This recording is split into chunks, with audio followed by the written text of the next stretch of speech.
আসলে তার বিরুদ্ধে আমরা বাঘ হয়ে যাব। আমাদের কোনো ভাই প্রাণ হারাক, আমাদের কোনো বোন প্রাণ হারাক, আমরা শান্তিপ্রিয় ভাবে সাত মাথায় অবস্থান নেব। সাত মাথাতে যদি কেউ আসে হামলা করতে, তার হাত ভেঙে পেছন দিয়ে ঢুকিয়ে দেব ইনশাআল্লাহ। সবাই সাত মাথায় থাকবেন, সবাই সাত মাথায় অবস্থান করবেন। আমরা 2 রাকাত নফল নামাজ আদায় করবো সাত মাথা গোল চত্বরে, গোল হয়ে ইনশাআল্লাহ। আমরা শেখ হাসিনার ধ্বংসযজ্ঞ থেকে দেশকে রক্ষা করতে এসেছি।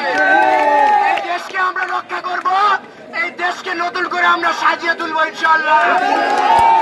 উত্তেজিত জনতার উদ্দেশ্যে একটি কথা বলতে চাই, অনুরোধ করে করজোরে বলতে চাই, আপনারা কারো উস্কানিতে পা দিবেন না।